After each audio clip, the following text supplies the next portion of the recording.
नमस्कार, देश दुनिया की बड़ी खबरों में आपका स्वागत है। आज के इस बुलेटिन में हम बात करेंगे पीएम मोदी के 15वें रोजगार मेले की। देश भर में विदेशी नागरिकों के खिलाफ बड़े एक्शन। नेशनल हेराल्ड केस में सोनिया राहुल को कोर्ट से लगे तगड़े झटके की। पहलगाम आतंकी हमले को लेकर तेलंगाना सीएम रेवंत रेड्डी के बड़े बयान की। राष्ट्रपति द्रौपदी मुर्मू के दौरे की। बीजेपी सांसद निशिकांत दुबे ने पीएम मोदी से की बड़ी डिमांड की। बात करेंगे भारत के एक्शन के बाद बैकफुट पर आए पाकिस्तान की। और बुलेटिन के अंत में हम जानेंगे क्या सच में देवेंद्र फडणवीस 2034 तक महाराष्ट्र के मुख्यमंत्री बने रहेंगे, जो बीजेपी प्रदेश अध्यक्ष चंद्रशेखर बावनकुले ने कहा है। साथ ही रोजगार समाचार में बात करेंगे देश में कौन कौन सी सरकारी भर्तियां निकली हुई है और उनसे जुड़ा क्या है नया अपडेट।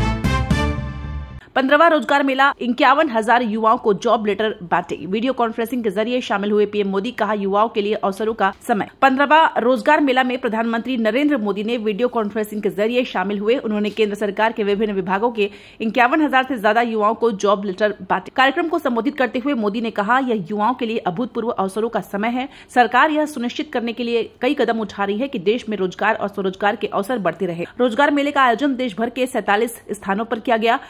राष्ट्रीय मुद्रा कोष का हवाला देते हुए मोदी ने कहा कि भारत सबसे तेजी से बढ़ने वाली प्रमुख अर्थव्यवस्था बना रहेगा। उन्होंने कहा कि ऑटोमोबाइल और फुटवेयर इंडस्ट्री में प्रोडक्शन और एक्सपोर्ट ने नए रिकॉर्ड बनाए हैं, जिससे बड़ी संख्या में रोजगार पैदा हुए हैं। National Herald case, Sonia Rahul को नोटिस से कोर्ट का इंकार। ईडी से कहा चार्जशीट से कुछ डॉक्यूमेंट्स गायब, जमा करिए फिर फैसला करेंगे। नेशनल हेराल्ड से जुड़े मनी लॉन्ड्रिंग मामले में दिल्ली की राउज एवेन्यू कोर्ट ने सोनिया गांधी राहुल गांधी को नोटिस जारी करने से इंकार कर दिया। कोर्ट ने कहा कि आरोपियों का पक्ष सुने बिना हम नोटिस जारी नहीं कर सकते। स्पेशल जज विशाल गोगने ने प्रवर्तन निदेशालय ईडी की याचिका पर जन सुनवाई की। उन्होंने कहा ईडी की चार्जशीट में कुछ डॉक्यूमेंट्स भी गायब है, उन डॉक्यूमेंट्स को दाखिल करिए, इसके बाद नोटिस जारी करने पर फैसला करेंगे। ईडी ने कांग्रेस के नेशनल हेराल्ड अखबार और एसोसिएटेड जर्नल्स लिमिटेड AJL से जुड़ी मनी लॉन्ड्रिंग केस में 9 अप्रैल को पहली चार्जशीट दाखिल की थी। इसमें सोनिया गांधी, राहुल गांधी, सैम पित्रोदा और सुमन दुबे को आरोपी बनाया था। बांग्लादेश भी बड़ा छटपट कर रहा है, उसको भी गंगा नदी के पानी को लेकर निशिकांत दुबे ने की बड़ी डिमांड। पहलगाम आतंकी हमले के बाद जब देश में पाकिस्तान के खिलाफ गुस्सा बढ़ रहा है, तब बीजेपी सांसद निशिकांत दुबे ने बांग्लादेश पर भी निशाना साधा है। उन्होंने सोशल मीडिया प्लेटफॉर्म एक्स पर लिखा, बांग्लादेश भी बड़ा छटपट कर रहा है, उसको भी गंगा नदी का पानी बंद करने का समय आ गया है। पानी पीकर जिएगा हमसे, गाएगा पाकिस्तान से। उन्होंने इसके साथ ही एक अंग्रेजी वेबसाइट की खबर का स्क्रीनशॉट भी शेयर किया और लिखा, गंगा जल इन पापियों को। निशिकांत दुबे ने जिस रिपोर्ट का स्क्रीनशॉट शेयर किया है, उसके मुताबिक बांग्लादेश की अंतरिम सरकार के एक सलाहकार ने हाल ही में आतंकी संगठन लश्कर-ए-तैयबा के एक सदस्य से मुलाकात की थी।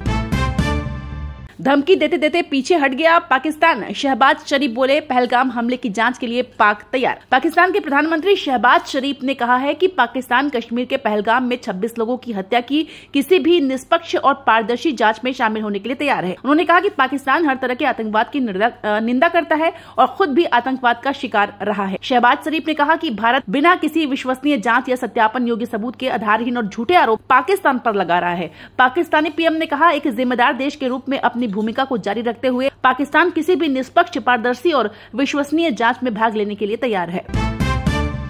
भारत पाक में तनाव पर ईरान बोला, हम मध्यस्थता को लेकर तैयार। अमेरिका ने कहा, हम भारत के साथ। कांग्रेस ने दिल्ली में कैंडल मार्च निकाला। ईरान ने भारत पाकिस्तान के बीच मध्यस्थता की पेशकश की है। ईरान के विदेश मंत्री सईद अब्बास अरागची ने कहा, तेहरान इस मुश्किल समय में बेहतर अंडरस्टैंडिंग बनाने के लिए इस्लामाबाद और नई दिल्ली में अपने ऑफिस का इस्तेमाल करने के लिए तैयार है। उधर अमेरिका ने भी कहा, हम भारत के साथ है।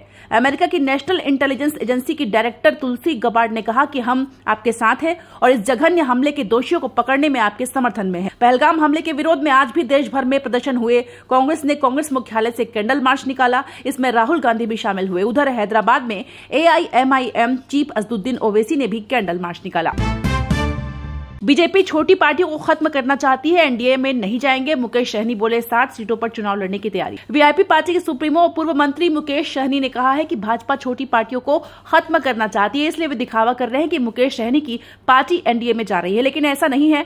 मुकेश सहनी ने कहा कि भाजपा गरीबों की पार्टी को बर्दाश्त नहीं कर पा रही है, लेकिन भाजपा जानती है कि मुकेश सहनी के बिना वे हार जाएंगे, इसलिए वे वीआईपी पार्टी को अपने साथ लाना चाहते हैं। लेकिन वीआईपी पार्टी ऐसा कभी नहीं करेगी, क्योंकि भाजपा ने ही वीआईपी पार्टी को बर्बाद करने की कोशिश की थी। मुकेश सहनी ने अपनी पार्टी के बारे में भी बात की। उन्होंने कहा कि उनकी पार्टी बिहार में 60 सीटों पर चुनाव लड़ना चाहती है, साथ ही वे उप मुख्यमंत्री का पद भी चाहते हैं। इस कार्यक्रम में रोहतास के अलावा बक्सर, कैमूर, गया और औरंगाबाद जिलों के कार्यकर्ता भी शामिल हुए थे। 2034 तक सीएम रहेंगे फडणवीस, अब तक के सबसे बेहतरीन मुख्यमंत्री। बावनकुले की इस टिप्पणी पर एकनाथ शिंदे ने एक शब्द में दिया जवाब। महाराष्ट्र के वरिष्ठ कैबिनेट मंत्री और बीजेपी प्रदेश अध्यक्ष चंद्रशेखर बावनकुले ने कहा कि देवेंद्र फडणवीस राज्य के अब तक के सबसे बेहतरीन मुख्यमंत्री है और वे 2034 तक इस पद पर बने रहेंगे। मुंबई में आयोजित एक कार्यक्रम में बोलते हुए बावनकुले ने कहा कि देवेंद्र फडणवीस ने विकसित महाराष्ट्र का जो संकल्प तैयार किया है उसे पूरा करने के लिए अगले 9 साल तक उनके नेतृत्व की आवश्यकता है। उन्होंने कहा देवेंद्र फडणवीस 2034 तक मुख्यमंत्री बने रहेंगे क्योंकि उन्होंने विकसित महाराष्ट्र का रोड मैप तैयार किया है। वो महाराष्ट्र के अब तक के सबसे बेहतरीन मुख्यमंत्री हैं। वहीं बावनकुले की टिप्पणी पर प्रतिक्रिया देते हुए शिवसेना नेता रामदास कदम ने आगे कहा कि अगर फडणवीस 2080 तक भी मुख्यमंत्री बने रहते हैं तो हमें कोई आपत्ति नहीं है। हमारी शुभकामनाएं फडणवीस, बावनकुले और एकनाथ शिंदे तीनों के साथ है। हम सब साथ हैं। कोई भी अगर हमारे बीच फूट डालने की कोशिश करता है तो वह सफल नहीं होगा। वीर सावरकर टिप्पणी मामला में राहुल गांधी की फिर से बड़ी मुसीबत। अब पुणे कोर्ट ने कांग्रेस नेता को किया तलब। पुणे की एक अदालत ने स्वतंत्रता सेनानी वीर सावरकर पर की गई टिप्पणी से संबंधित मानहानि के एक मामले में कांग्रेस नेता राहुल गांधी को तलब किया है। अदालत ने राहुल गांधी को 9 मई को उपस्थित होने का अनुरोध किया है। वीडी सावरकर के एक रिश्तेदार ने राहुल गांधी के खिलाफ मामला दर्ज कराया था क्योंकि उन्होंने कुछ समय पहले लंदन में स्वतंत्रता सेनानी के बारे में एक बयान दिया था। राहुल गांधी ने कहा था उन्होंने सावरकर और उनके साथियों को एक मुसलमान को पीटा और खुश हुए। अगर 5 लोग एक व्यक्ति को पीट रहे हैं और कोई खुश हो रहा है तो यह कायरता है। यह भी उनकी विचारधारा में है। इस मुद्दे पर राहुल गांधी के खिलाफ एक अन्य मामले में सुप्रीम कोर्ट ने कांग्रेस सांसद को चेतावनी दी कि भविष्य में स्वतंत्रता सेनानियों के खिलाफ विवादास्पद टिप्पणी न करें अन्यथा उन्हें परिणाम भुगतने होंगे। सुप्रीम कोर्ट ने राहुल गांधी की टिप्पणी पर उन्हें आड़े हाथों लेते हुए कहा, क्या राहुल गांधी जानते हैं कि उनकी दादी इंदिरा गांधी ने विनायक दामोदर सावरकर की प्रशंसा करते हुए एक पत्र लिखा था। गुजरात में 500 से ज्यादा बांग्लादेशी हिरासत में, हरियाणा में 460 पाकिस्तानियों को निकालने का आदेश, अटारी बॉर्डर से भेजे जा रहे हैं। जम्मू कश्मीर के पहलगाम में आतंकी हमले के बाद देश भर में विदेशी नागरिकों के खिलाफ एक्शन शुरू हो गया है। गुजरात के अहमदाबाद और सूरत में पुलिस ने करीब 557 बांग्लादेशियों को हिरासत में ले लिया। वैध दस्तावेज नहीं मिले पर उन्हें भारत से निकाला जाएगा। वहीं हरियाणा में राज्य सरकार ने 460 पाकिस्तानियों को निकालने का आदेश जारी किया है। सीएम नायब सैनी ने पाकिस्तानियों को वापस भेजने के लिए गृह विभाग से प्लानिंग मांगी है। पंजाब के अटारी बॉर्डर पर पाकिस्तानी नागरिकों के भारत से जाने का सिलसिला जारी है। 22 अप्रैल को पहलगाम आतंकी हमले के बाद केंद्र सरकार ने सभी पाकिस्तानी नागरिकों को 1 मई 2025 तक भारत छोड़ने के लिए कहा है। भारत सरकार ने लॉन्ग टर्म वीजा, डिप्लोमेटिक और ऑफिशियल वीजा को छोड़कर पाकिस्तानी नागरिकों को जारी किए गए सभी तरह के वीजा रद्द कर दिए। वहीं मेडिकल वीजा वालों को 29 अप्रैल तक पाकिस्तान लौटना पड़ेगा। किसी भी पाकिस्तानी नागरिकों को कोई नया वीजा जारी नहीं किया जाएगा। वहीं अवैध रूप से भारत में रह रहे लोगों को सरकार खुद देश से बाहर निकालेगी।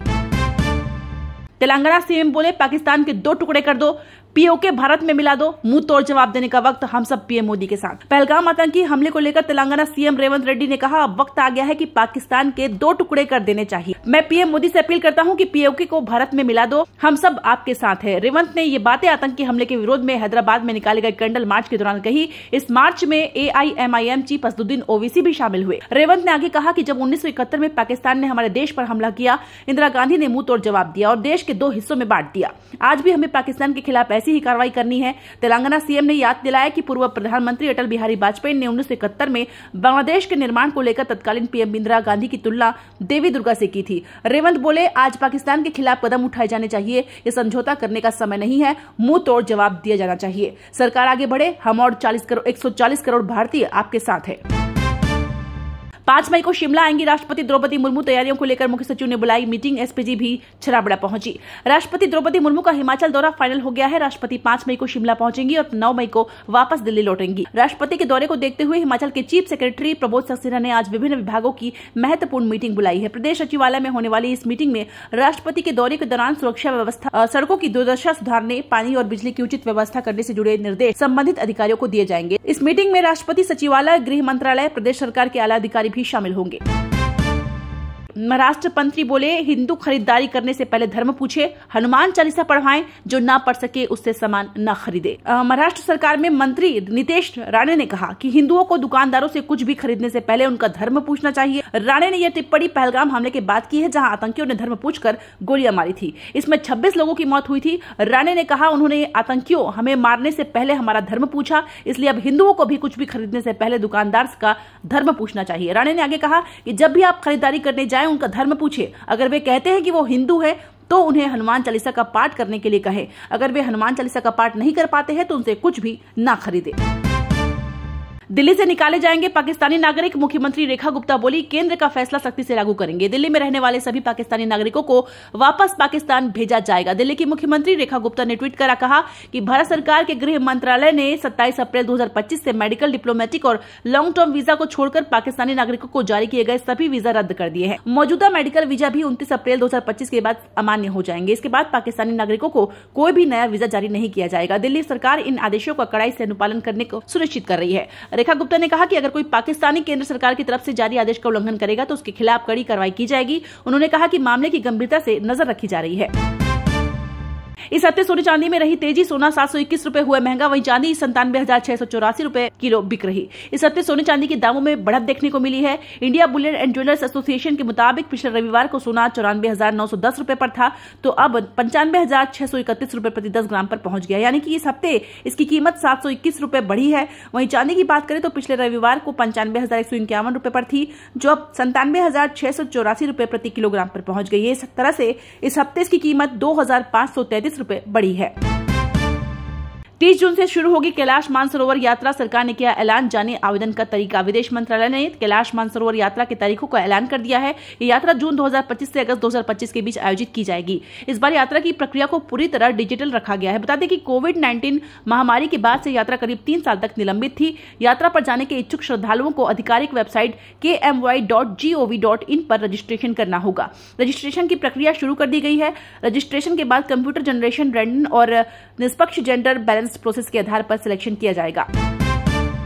अनंत अंबानी रिलायंस इंडस्ट्रीज के एग्जीक्यूटिव डायरेक्टर बने, 1 मई से संभालेंगे पद। अभी रिलायंस जियो, रिटेल और एनर्जी वर्टिकल के बोर्ड मेंबर। देश की सबसे बड़ी private company Reliance industries limited ने अनंत अंबानी को कंपनी का एग्जीक्यूटिव डायरेक्टर नियुक्त किया है। अनंत 1 मई से अगले 5 साल के लिए इस पद पर रहेंगे। वे मुकेश अंबानी के छोटे बेटे हैं। 2023 से वे कंपनी के नॉन एग्जीक्यूटिव डायरेक्टर हैं। रिलायंस ने एक्सचेंज फाइलिंग में इसकी जानकारी दी। कंपनी ने बताया कि रिलायंस के बोर्ड ऑफ डायरेक्टर्स ने बीते दिन अपनी बैठक में human resource nomination and remuneration committee की सिफारिश पर विचार किया और नॉन एग्जीक्यूटिव डायरेक्टर अनंत एम अंबानी को होल टाइम एग्जीक्यूटिव डायरेक्टर नियुक्त किया। हमें उम्मीद है कि ये बुलेटिन आपको पसंद आई होगी। आपकी राय हमारे लिए कीमती है, तो कमेंट में जरूर बताएं कि कौन सी खबर ने आपको सबसे ज्यादा प्रभावित किया है। ऐसे ही धमाकेदार अपडेट्स के लिए हमारे चैनल को सब्सक्राइब करें और बेल आइकन को दबाएं, ताकि हर नई वीडियो का नोटिफिकेशन आपको तुरंत मिले। अगली बुलेटिन तक के लिए खुद का ख्याल रखें और अपने दोस्तों के साथ इस वीडियो को शेयर करना ना भूलें। मिलते हैं जल्द ही,